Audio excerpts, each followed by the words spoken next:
तीन राज्यों का ओपिनियन पोल आज आपने देखा। कल हमने दिल्ली के नतीजे देखे थे और सब जगह से जो बड़ी बात तो ये कि एनडीए आगे है, काफी आगे है, लेकिन जनवरी फरवरी में जैसा मोमेंटम दिख रहा था, जैसी बढ़त दिख रही थी, वो कहीं कहीं कुछ हल्की पड़ती क्यों दिख रही है, ये चिंता है बीजेपी के लिए। चिंता शायद बहुत बड़ी अभी नहीं, लेकिन अगर इसी तरह से रहा तो शायद बड़ी हो जाए। सुमेरा, ओपिनियन पोल हम दिखा रहे हैं और सबसे पहले बात करते हैं महाराष्ट्र की। महाराष्ट्र का ओपिनियन पोल क्या दिखा रहा है? कांग्रेस पार्टी को 8 सीटें मिल रही हैं, एनसीपी को 5, तो इस गठबंधन को 13 सीटें और इनसे बहुत आगे है एनडीए गठबंधन। बीजेपी को 19 सीटें मिल रही हैं, शिवसेना को 12 सीटें मिल रही हैं, 31 सीटें एनडीए के गठबंधन को मिल रही हैं और अन्य के खाते में 4 सीटें जा रही हैं। महाराष्ट्र की बात करते हैं पश्चिम बंगाल की। पश्चिम बंगाल की क्या तस्वीर देखिए। कांग्रेस पार्टी को 3 सीटें और ममता बनर्जी यहां पूरी तरह से छाई हुई हैं। 28 सीटें उनके पास है, वोट शेयर भी उनका बहुत बढ़ गया है। लेफ्ट को भारी नुकसान है, 10 सीटें लेफ्ट को मिल रही हैं और बीजेपी को 1 सीट मिल रही है। पश्चिम बंगाल के बाद बात करते हैं बिहार की। बिहार भी बहुत अहम राज्य है। बिहार और यूपी दोनों ही जगह पर बीजेपी ने अपनी पूरी ताकत झोंकी है। कांग्रेस पार्टी को 2 सीटें मिल रही हैं, आरजेडी को 10 सीटें मिल रही हैं, तो इस गठबंधन को 12 सीटें, यूपीए को, बीजेपी को 19 सीटें और उनका गठबंधन एलजेपी के साथ है, एलजेपी को भी 2 सीटें मिल रही हैं, 21 सीटें यहां मिल रही है एनडीए गठबंधन को। जेडीयू को भारी नुकसान है, 6 सीटें जेडीयू को मिल रही हैं और अन्य के खाते में 1 सीट जा रही है। इसके बाद बात करते हैं दिल्ली की। दिल्ली की क्या तस्वीर है, क्योंकि यहां पर आम आदमी पार्टी भी है। बीजेपी को 3 सीटें मिल रही हैं और 3 ही सीटें आम आदमी पार्टी को भी मिल रही हैं, लेकिन कांग्रेस पार्टी को भी यहां 1 सीट मिल रही है। ये तस्वीर दिल्ली की। लेकिन आपको दिखाते हैं कि ये जो हमने राज्य दिखाए हैं जिनका ओपिनियन पोल है, उनमें जो 137 सीटें हैं उनका हिसाब किस तरह से एनडीए और यूपीए के बीच बन रहा है। 56 सीटें एनडीए को, बहुत आगे है यूपीए से, 29 सीटें यूपीए को, लेकिन 52 सीटें अन्य को भी मिल रही हैं, तो अन्य बहुत पीछे नहीं है एनडीए से। इन 137 सीटों की अगर बात करें तो ये जो 52 सीटें हैं अन्य की, उसका भी हम आपको ब्रेकअप दिखा देते हैं कि ये 52 सीटें कहां से आ रही हैं। सबसे बड़ा दल अन्य में टीएमसी है, यानी ममता बनर्जी का दल है, 28 सीटें उनके पास है। इसके बाद लेफ्ट जिसके पास 10 सीटें हैं, जेडीयू के पास 6 सीटें, आम आदमी पार्टी को 3 सीटें मिल रही हैं, एमएनएस को 1 और अन्य के खाते में 4, तो इस तरह से ये 52 सीटें मिल रही हैं अन्य को। लेकिन बड़ी बातें क्या है, ये जो 4 राज्य हैं इनके ओपिनियन पोल से जो निकल कर आ रही हैं, 4 राज्यों में एनडीए सबसे बड़ा गठबंधन है, ये एक बात है, साफ है, और एनडीए अपनी बढ़त लगातार बनाए हुए है। यूपीए को भारी नुकसान हो रहा है, बहुत पीछे है एनडीए से यूपीए और उन्हें भारी नुकसान है। टीएमसी तीसरी सबसे बड़ी पार्टी बन सकती है, 28 सीटें अभी तक ओपिनियन पोल के मुताबिक ममता बनर्जी की पार्टी को मिल रही हैं और वो तीसरी सबसे बड़ी पार्टी बन सकती हैं, ये 4 राज्यों की जो 137 सीटें हैं उनके मुताबिक। और सुमेरा, इस बीच बीजेपी से जो बड़ी खबर आई उसमें एक नया डेवलपमेंट ये सूत्र बता रहे हैं कि साबिर अली की सदस्यता वापस ली जा सकती है। ये अब लगभग तय माना जा रहा है। ऐसा सूत्र बता रहे हैं कि साबिर अली की सदस्यता, जो आज ही सदस्यता उनको मिली थी, आज ही वापस होने के आसार बन गए। जब मुख्तार अब्बास नकवी ने कहा कि साबिर अली को ले लिया तो फिर दाऊद को ले लेंगे, यहाँ तक कह दिया।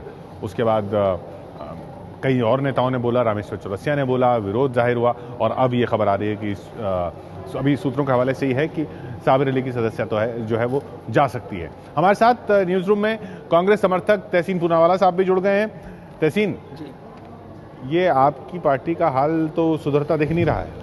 नहीं, बिल्कुल नहीं। अगर आपके जो रिजल्ट्स है ये सही है तो गुड न्यूज़ है कांग्रेस के लिए। इनको 55-56 सीट आप दे रहे हैं। नॉर्थ गुड न्यूज़ मोदी को रोकना है या गुड न्यूज़ कांग्रेस? ये है कि कांग्रेस फिर से आ रही है, यूपीए फिर से आ रही है। आप देख लीजिए, मैं आपको बताता हूँ। 56 सीट आप इनको दे रहे हैं, मैं मान लेता आपने इनको 56 सीट दी। आपने नॉर्थ इंडिया और वेस्ट इंडिया से दी जहां पर भाजपा स्ट्रांग है। ईस्ट इंडिया और साउथ इंडिया से इनको मिल रही है 0 सीट से, तो हम सब जानते हैं यहाँ पर हमने महाराष्ट्र, बिहार, बंगाल की बात की। तीनों में से कहीं भी बीजेपी की सरकार अभी नहीं है। एक मुझे बताइए, बिहार में स्ट्रांग है, मुझे ये बताइए, और महाराष्ट्र वेस्टर्न इंडिया में बीजेपी स्ट्रांग है। आप मुझे बताइए बंगाल में कितनी सीट मिल रही है? 0। अब सवाल आते हैं, हम इस सवाल पे आते हैं कि ये जो कह रहे मोदी वेव, मोदी फ्लड जो आ रहा है, ये फ्लड ऑफसेट होता है साउथ इंडिया और ईस्ट इंडिया में जो ड्राउट है, मोदी ड्राउट है। एक भी सीट नहीं मिल रही, यहां पर मिल रही कांग्रेस को सीट्स। बाकी आपकी जो एलाइज है, जो आपने अंतिम में दिखा है, इनमें से कौन है जो मोदी साहब के साथ जाना चाहते? एक भी नहीं जाना चाहते। यानी आप कह रहे हैं कि अभी ये इन राज्यों से तो आपको भी नुकसान की ही उम्मीद थी, ऐसी आशंका थी कि यहाँ तो नुकसान होगा ही होगा। बंगाल में जैसे आपको 6 एमपी थे, ये ओपिनियन पोल के मुताबिक 3 आपको मिल रहा है, 3 उसमें नुकसान हो रहा है। तो इसलिए तो यूपीए का सीट इसी तरह से ही घट रहा है बाकी जगह पे भी। हमारे साथ रावत साहब जुड़ रहे हैं,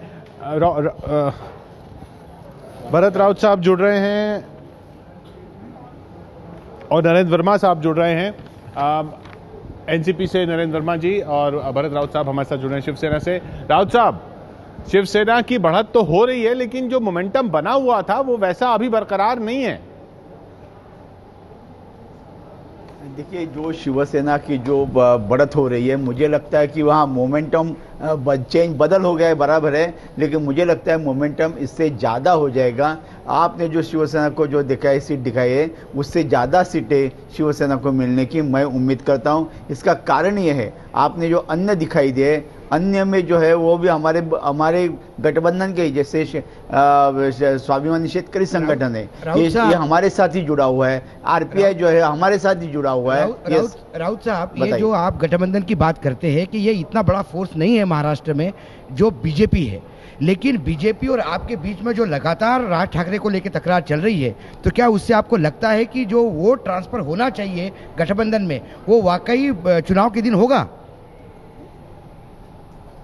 देखिए, आप ये जो बात कर रहे हैं ठीक है कि राज ठाकरे के महाराष्ट्र नवनिर्माण से ना होने से कुछ राज्य के निरीक्षक जो है उनके लिए एक अच्छा कहने के लिए खाद मिल गया, लेकिन जो राज ठाकरे ने जो कैंडिडेट्स खड़े किए वो कितने किए? महाराष्ट्र में 48 सीट्स है, उसमें से उन्होंने सिर्फ 8 या 9 जगह कैंडिडेट्स खड़े किए, तो उससे मुझे नहीं लगता है कुछ ज्यादा असर होने वाला है। जी राउत साहब, बीजेपी एक मिनट, मैं आपको इसलिए रोक रहा हूं क्योंकि हमारे साथ जेडीयू से अली अकबर साहब भी जुड़ गए हैं और हमारे साथ सुधांशु त्रिवेदी जी जुड़ गए हैं भारतीय जनता पार्टी से। त्रिवेदी जी, ओपिनियन पोल की तो बात मैं करूंगा ही, आज जो प्रेस कॉन्फ्रेंस में हुआ उसके बाद जो हो रहा है उस पर कुछ रोशनी डालिए। साबिर अली साहब की सदस्यता वापस हो रही है? देखिए, यद्यपि यहाँ पर विषय तो दूसरा है जिसके लिए आमंत्रित किया गया है। जी बिल्कुल, लेकिन मैं आपको देख के रह नहीं पाया, आपको प्रेस कॉन्फ्रेंस में भी देखा था ना। इस विषय का जहां तक संदर्भ है, जो भी तथ्य प्रकाश में लाए गए हैं उसके बारे में पार्टी जांच करके उनको वेरीफाई करके जो भी एप्रोप्रिएट होगा वो कार्रवाई करेगी। हमें सुधांशु जी, मैं देख रहा था प्रेस कॉन्फ्रेंस, तो आप क्या कह रहे हैं? उन्होंने कहा भी साबिर अली ने कि राजनाथ जी ने उनको आशीर्वाद दिया है, तो क्या आपने बिना जांच किए हुए उनको ले लिया? ये तो बड़ी अजीब स्थिति हो गई। मुतालिक वाला तो समझ में आता था कि स्थानीय यूनिट से हो गई वो बात, पर ये एकदम नाक के नीचे आपके कार्यालय के अंदर आप वहां मौजूद थे फिर भी। देखिए, राज्य इकाई की संस्तुति के ऊपर हुआ था, क्योंकि वह सांसद हैं इसलिए ज्वाइनिंग यहां पर हुई थी। इस तरह की तथ्यों की जानकारी अभी पार्टी के पास नहीं है। यदि ऐसे तथ्य जो कि नकवी जी ने कहे हैं यदि वह प्रमाणित होते हैं तो पार्टी अकॉर्डिंगली कार्रवाई करेगी। सुधांशु जी, ये ट्विटर के जरिए जो बयान आता है और अपनी राय पेश की जा रही है सीनियर लीडर्स के बारे में, सीनियर लीडर्स के द्वारा, इसके बारे में आपका क्या कहना है? देखिए, यदि किसी प्रकार की कोई मतभेद है या कोई गंभीर बात है तो सामान्यतः तो वो पार्टी के फोरम पे डिस्कस होना चाहिए, परंतु किन परिस्थितियों में यह बात ट्विटर पे आई, जब इस पूरे विषय के बारे में पार्टी कुछ संकोच है क्या आपको? तो उस विषय का भी ध्यान रखेगी। कुछ संकोच है क्या आपको? नकवी जी तो आपके इतने पुराने नेता रहे हैं और इतनी उनकी प्रतिष्ठा रही है और सोच समझ के ही कुछ बोल रहे होंगे, आप उनकी भी जांच करना चाहते हैं, आपने खुद जांच की नहीं है। इसीलिए मैं कह रहा हूं कि उन्होंने किन परिस्थितियों में यह बात बोली है, ये पार्टी सारे पहलुओं को ध्यान में रख के ही यह निर्णय लेगी। तो क्या क्योंकि वो हमारे आंख बंद करके इस तरह के फैसले ले रही है? क्या हड़बड़ी क्या है ऐसे लोगों को शामिल करने की? क्या आप जांच भी नहीं करते हैं, मालूम भी नहीं है किसने जांच की नहीं की, तो इतनी हड़बड़ी की क्या जरूरत है? ये समझ में नहीं आ रहा है। आपकी पार्टी तो ऐसी न थी। देखिए, अभी तक पार्टी के पास जो सूचनाएं उपलब्ध थी, जो राज्य इकाई के द्वारा उपलब्ध कराई गई थी, उसमें ऐसी कोई बात प्रकाश में नहीं थी। यदि कोई ऐसी बात है जो पार्टी के संज्ञान में नहीं है तो उस विषय की आप ही के नेता गिरिराज सिंह ने 24 नवंबर को उनके फेसबुक पोस्ट में ये कहा है कि साबिर अली साहब जो है दाऊद इब्राहिम के आदमी है। आप ही के नेता ने कहा है, तो आपने आपकी पार्टी के नेता का भी जांच नहीं की। आज आप कह रहे हो आप जांच कर रहे हो, ये तो आप ही के नेता है। देखिए, आरोप अपनी जगह हैं, परंतु मैंने कहा ना, जब तक आरोपों के पक्ष में साक्ष्य न उपलब्ध हो और उनकी विवेचना न की जा चुकी हो, तब तक कोई अंतिम निष्कर्ष निकालना उचित नहीं है। सुधांशु जी, आरोप अपनी जगह है, कह के मामला टलेगा तो नहीं, तो फिर 2G से लेके जितने भ्रष्टाचार के ये आरोपी तो है, कहीं सिद्ध हुआ नहीं, सब कोर्ट में केसेस चल रहे हैं, लेकिन चुनाव जो पूरा लड़ा जा रहा है यूपीए के खिलाफ, इसी भ्रष्टाचार के आरोपों को लेकर लड़ा जा रहा है। मैं एक मिनट सुधांशु जी, नहीं, मैं दो बात कह रहा हूं। तथ्यात्मक आरोप जैसे कि 2G की आप इसकी तुलना कैसे कर सकते हैं भाई? नहीं सुधांशु, अरे मान लीजिए वहां पे चार्जशीट है, वहां पर जो पैसा निकाला गया वो है, जिस ढंग से आवंटन किया गया वो है, तो there is a difference in substantive allegation. नहीं सुधांशु जी, एलिगेशंस के बारे में अली अनवर साहब भी शायद जानते हो, उनके पुराने साथी रहे हैं, हमारे साथ जुड़े हुए हैं इस वक्त। अनवर साहब, ये साबिर अली साहब पर जो इल्जाम लगाया नकवी साहब ने कि भटकल के दोस्त यहां तक कह दिया कि आप तो दाऊद आ जाएगा बीजेपी में, ये ऐसी पृष्ठभूमि आपको कुछ मालूम है? पहले ऐसे इल्जाम लगते रहे?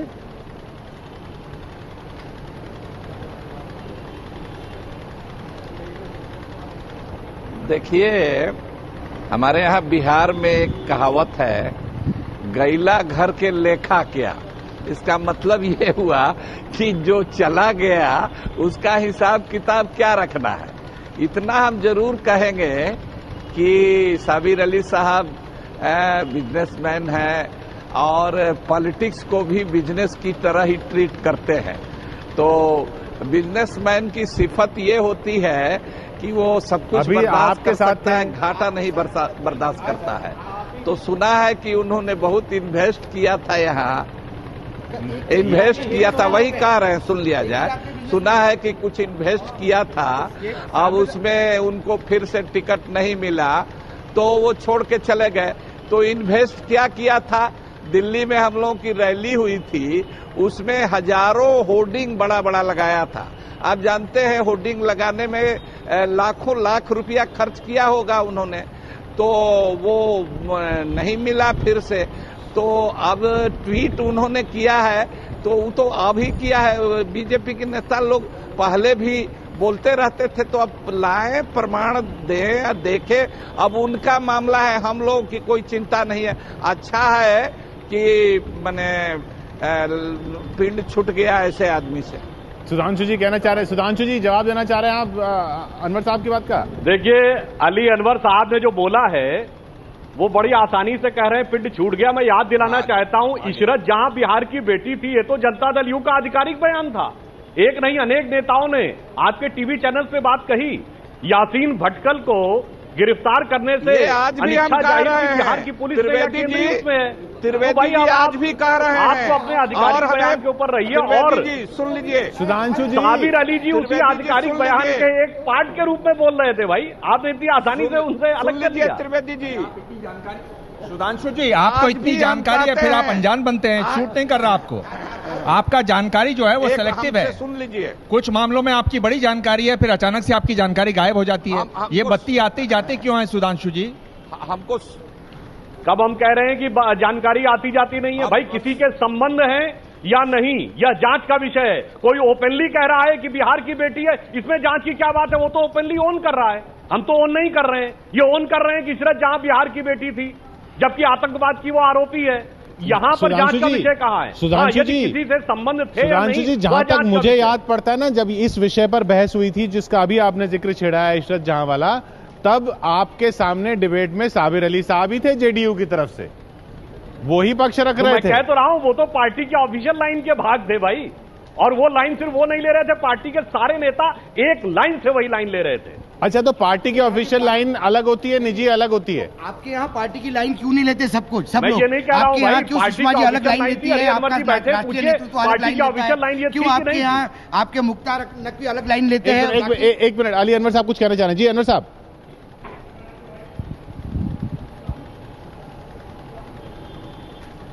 जी, मैं कहना चाह रहा हूं कि इशरत जहां तो बिहार की लड़की है ही भाई, ये तो फैक्चुअल चीज है, इसमें कोई बनी बनाई बात नहीं है। और ये तो बात आ गई है कि उसको पकड़ करके फेक इनकाउंटर में ये किया गया, उसमें चार्जशीट फाइल हुआ है, उसमें तमाम मीडिया के लोग कहते हैं।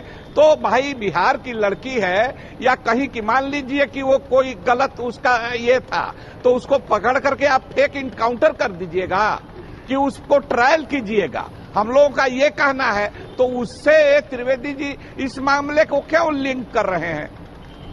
सवाल वही है, ये फैक्चुअल है कि बीजेपी के ऑफिस में वो चले गए। इस पे कहना चाहूंगा कि बीजेपी के ऑफिस में अली अनवर साहब के बयान में उससे जितनी संवेदनशीलता, एक मिनट, मैं कहना चाहूंगा अली अनवर साहब के बयान में जितनी संवेदनशीलता इशरत जहां पे आरोपी होने के बावजूद नजर आ रही है, उसके मुकाबले रत्ती भर भी संवेदनशीलता जनता दल यू के एटीट्यूड में नजर नहीं आई जब वो जवान जो सीमा पे मारे गए थे उनके शव पहुंचे पटना एयरपोर्ट में, एक मिनट नहीं पहुंचा। सुधांशी, बहस का मुद्दा ये है कि आज प्रेस के ये दो अलग अलग स्तर नहीं होते। एक मिनट अमित शाह भी एक्यूज हैं।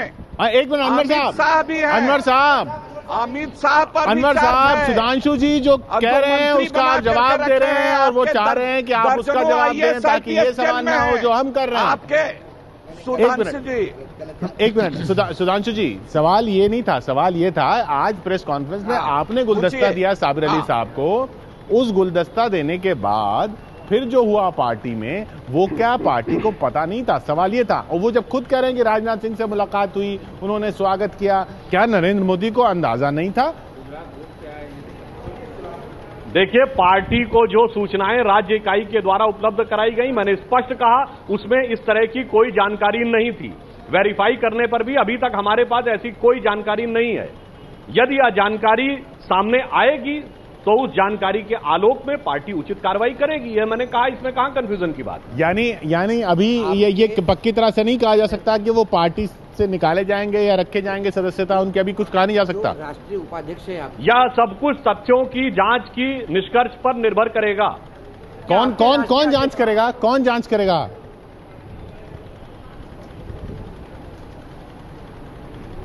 इस विषय पर जो भी तथ्य सामने आएंगे पार्टी में उपयुक्त फोरम पर उसकी जांच होगी, जो निष्कर्ष निकलेगा उसके अनुसार कार्रवाई होगी। सुधांशु जी, अब कुछ 4-5 दिन पहले मुतालिक वाला केस हुआ, राम सेने वाला, अब इसके बाद में ये केस हुआ, तो अगर बीजेपी विनिंग विकेट पर है, लहर है, मोदी जी को लोग चाहते हैं, ओपिनियन पोल में आप आगे हैं, तो ये होड़ क्यों मची है बीजेपी में कि कुछ ऐसे लोगों को आप अंदर ले रहे हैं? देखिए, आप जो कह रहे हैं वो तस्वीर का एक पहलू कह रहे हैं, जरा बिहार में दूसरा पहलू भी तो देखिए। पहले रामविलास पासवान जी भाजपा के साथ आ गए, फिर जनता दल यू के एक नहीं, दो नहीं, तीन नेता जनता दल यू छोड़कर, और जिस अल्पसंख्यक मुद्दे के ऊपर नीतीश कुमार जी ने भाजपा से संबंध विच्छेद किया, यदि उनके प्रतिनिधि चेहरे जो कुछ समय पहले तक जनता दल यू के प्रतिनिधि चेहरे थे वो भी छोड़कर आ रहे हैं, तो तस्वीर का वास्तविक पहलू तो ये है कि हमारे विरोध में बना हुआ स्टैंड कितना आधारहीन और खोखला था बिहार में। एक मिनट भरत राउत साहब, आप ये बताइए कि आपका इस मुद्दे पे क्या विचार है कि साबिर अली को लेना चाहिए था या जो उनका बैकग्राउंड चेक करनी चाहिए थी, क्योंकि आप एक उनके भाजपा के बहुत करीबी अलाई है, और वो आतंक का इल्जाम लगा रहे हैं उन पर और दाऊद वाला इल्जाम लगा रहे हैं। एक देखिए, जिस तरह से भाजपा में चल रहा है मुझे नहीं लगता है ठीक है। जिस तरह से उनको लिया गया, साबिर अली मेरे राज्यसभा में मेरे सहकारी है, तो इसलिए मैं कह सकता हूं कि अगर उनको लेना ही है तो कम से कम राज्य इकाई से उनसे पूरी पूछताछ करके उनका निर्णय लेना चाहिए था। अगर ले लिया है तो सिर्फ एक एमपी ने कुछ लिए ट्वीट किया, इसलिए इमीडिएटली उसके बारे में दूसरा विचार करना ये भी ठीक नहीं है। अगर राज्य इकाई का अगर कहना है कि उनको लेना है तो राज्य इकाई का सम्मान करते उनको लेना चाहिए। जैसे अभी सुधांशु ने कहा, अगर इंक्वायरी करनी है, इंक्वायरी करने के बाद अगर ऐसा दिखे, प्राइम ऑफिस दिखे कि ये दोषी है या उनके कोई और ऐसे संबंध है जो बीजेपी को नहीं अच्छे लगे। वर्मा साहब भी बहुत देर से बने हुए हमारे साथ। वर्मा साहब, आप क्या कहेंगे इस पर? नहीं, दोपहर को लिया, शाम को निकाल दिया, मुझे नहीं लगता ये ठीक है एक राष्ट्रीय पार्टी के लिए।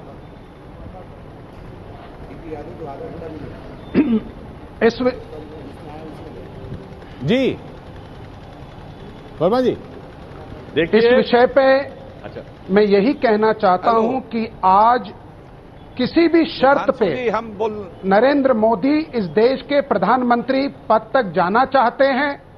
उसके लिए कोई भी नीति, अनैतिकता, वो कुछ भी आज वो अपनाने तैयार है, जल्दीबाजी में है। यहां पर हम अपराधीकरण की बात कर रहे हैं।